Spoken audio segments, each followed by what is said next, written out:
Good afternoon, everyone. I welcome you all for this course on Fundamental of Systematics for class MSc 2, semester 3. Myself, Amol Handore, Assistant Professor from Department of Zoology, KTHM College, Nasik. So, before beginning with the today's first topic, first go through with the syllabus of this course. So, this course is Fundamental of Systematics, basically a 2 credit course. So this is the syllabus of this course. So the entire syllabus is divided into 6 units. The first unit is on fundamental of systematics, where the basic biological classification, hierarchy of categories and taxa, and some basic terminologies will be discussed. In the second unit, we'll be focusing on to the taxonomic keys, which are basically used in the taxonomy and systematics. So the different types of taxonomic keys, merits and demerits of these keys. Then some convention and organization will be dealing with, like International Code of Zoological Nomenclature, its operative principles, interpretation and application of its important rules, zoological nomenclature, different systems which are being followed, and formation of the different names. So what is the methodology for the same? In third unit, it is basically for different taxonomic procedures which are being implemented or used. The first being the collection of the organisms, preservation techniques, then followed by curating process, and finally the identification of these organisms. Then unit 4 deals with the concept of species. So the biological concept as well as different types like allopatric, sympatric, parapatric, sibling species. Then the next unit basically deals with the different kingdoms of the life, the classification system of the animal kingdom. Here we will be dealing with the general outline of 2 kingdoms, that is Monera and Protista, and then we will be dealing in detail with the diversity of kingdom Animalia. We'll be covering all the major and minor phyla. Last unit deals with the methodologies in systematics, morphology based taxonomy, numerical taxonomy, cytotaxonomy, and chemotaxonomy, followed by molecular systematics, DNA fingerprinting, molecular markers, polymorphism, RFLP, RAPD, which are the techniques used in the taxonomy and systematics. So these are the some reference books which are recommended by university. These are already being uploaded onto the classroom. And finally, after completing this course, the student should be able to understand the principles, method of biological classification, and diversity in kingdom Animalia, as well as he should be able to explain importance of different taxonomic keys and their characters. He should be able to explain principles of zoological classification and nomenclature, various taxonomic procedures, molecular phylogenetics, as well as different methodologies which are followed in the systematics. Okay, so let's begin with our first topic, that is fundamental of systematics, introduction to taxonomy and systematics. So after completing this topic, we will be able to answer need to classify organisms, taxonomy, its meaning and principle, systematic meaning and principle, component fields of the systematics, and the process in systematics which are followed. Now, first question that comes in our mind, why to classify organisms? Because there is enormous diversity of living organisms on the planet Earth.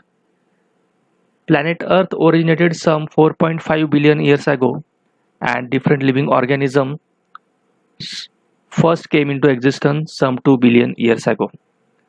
So in this large period of evolution, many species have developed over the earth globe. So there is a need to organize this immense biodiversity in proper format to identify newly discovered organisms, because every year along with this known diversity many new organisms are being discovered. So for that, identifying them as well as their nomenclature, there is a need of classification. And finally, then organize the species into different groups, and then we can discuss more or we can study them in detail. Then systematic tells us about different patterns which are followed by nature, the way the organisms are related with each other, and the evolutionary relationship between them. Systematic can also be used to identify organisms which are economically important to us.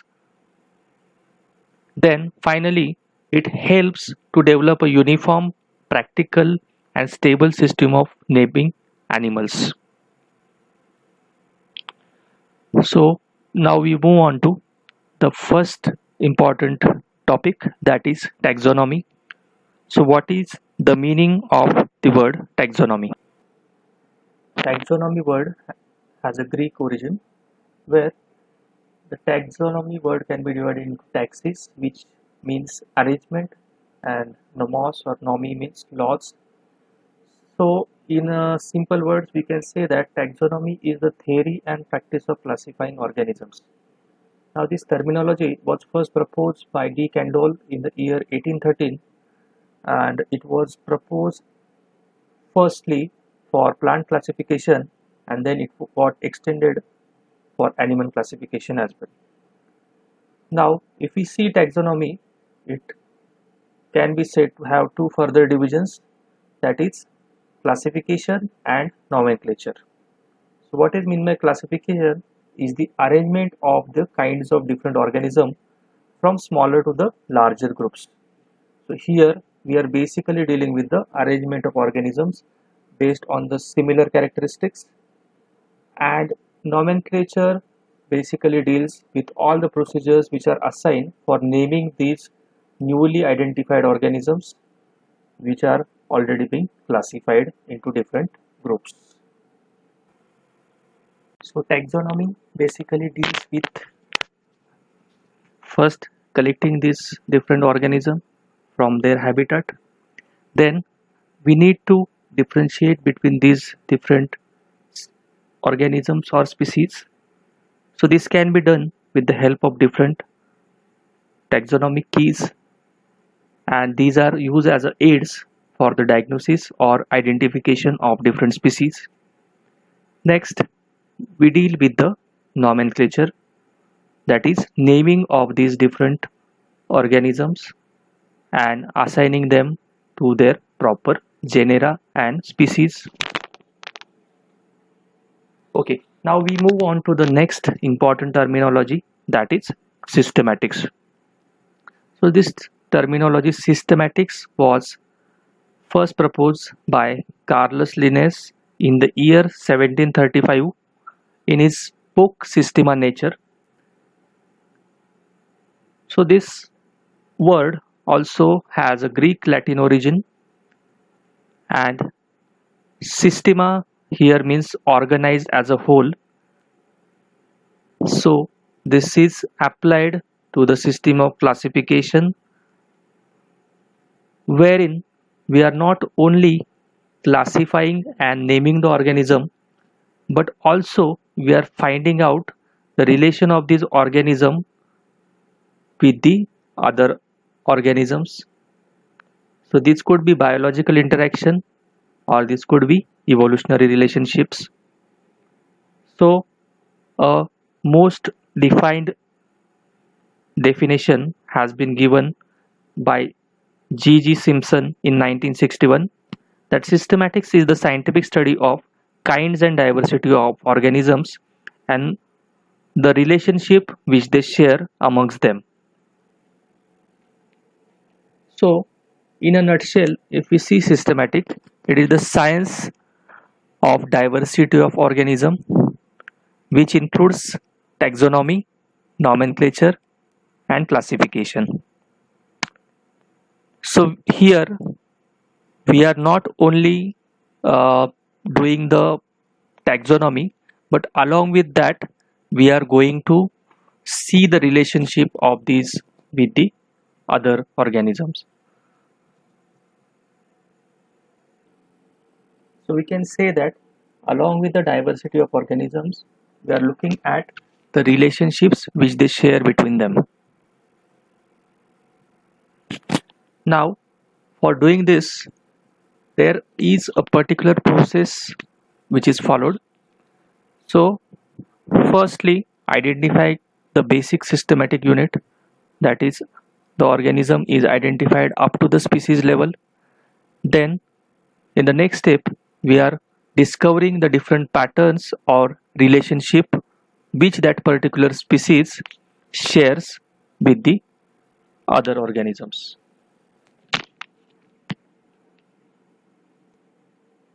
In the next step, we look at the different pattern of relationship which the species shares at successively higher level of organization.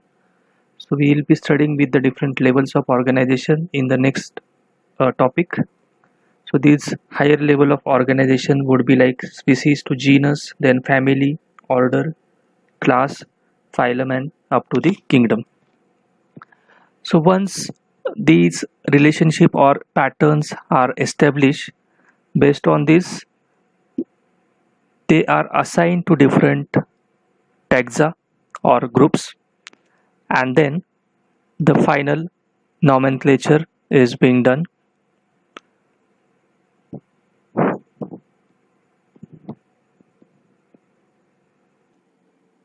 So understanding these patterns between different organisms and the groups is very important in systematics. Now, if we see, there are different component branches associated with systematics. So 7 such interrelated branches are there. That is, first is biodiversity, taxonomy, classification, nomenclature, biogeography, evolutionary biology, and phylogenetics. So, as we know, biodiversity is the diversity of living organisms in terms of number and kinds. We have already discussed taxonomy, that is the theory and practice of classifying organisms, and two divisions of the taxonomy, those are classification and nomenclature. So in classification we are basically grouping the organisms. So this could be done in different ways based on the different characteristic of that particular organism. So we'll be dealing with this in detail in the next coming chapter. So this classification has been further classified into different types like artificial, natural, or phylogenetic classification, and nomenclature, as we already know, that it is the science of naming the organisms. Then next branch is biogeography. Biogeography means study of the distribution of organism, and it helps to understand geographical distribution of different organisms, their abundance onto the different areas of land. Next branch is the evolutionary biology or evolutionary systematics. Now evolutionary systematics deals with the evolutionary relationship which the organisms share with them. So it is the combination of two things, that is phylogenetic relationship, that is evolutionary relationship, and the overall similarity which the two organisms share.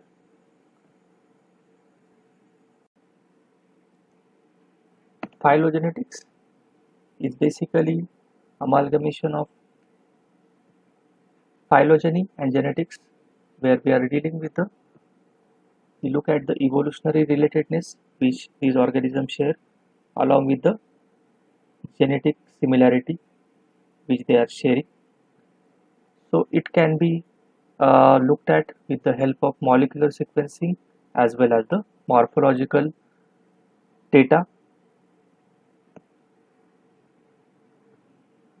Next, finally, we'll look at the importance of taxonomy.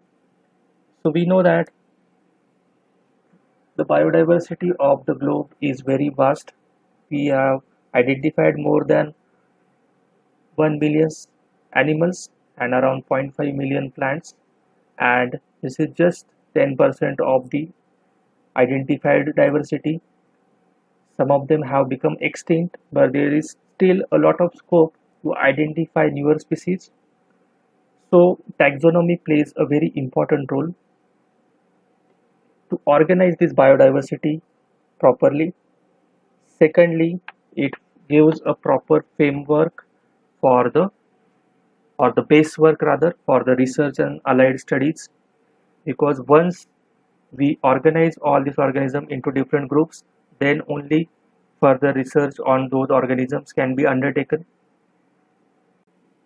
Next, we'll see what are the contribution or applications of systematic in different sectors.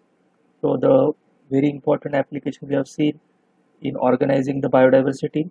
Next, it plays a very important role in the field of agriculture, because many new pests have been emerging every year, and once we have the uh, database knowledge about those organisms, then only those pests could be managed properly. Also, if any natural enemies of those pests are there, we can easily correlate that knowledge with the same. Also, it plays a very important application in the public health sector for managing different epidemic or other diseases. One of the example I'll discuss in the next slide. Then it plays a very important role in ecology. Obviously, it plays a very important role in conservation, because unless and until we know the different species which are present, then only we can uh, manage our resources in an efficient manner for the conservation of the important species. It plays Systematics plays a very important role in the genetics as well as behavioral biology. Nextly, we'll see one example of this uh, in public health sector. So one of the case study is given that in Europe, malaria disease is caused by Anopheles maculipennis mosquito.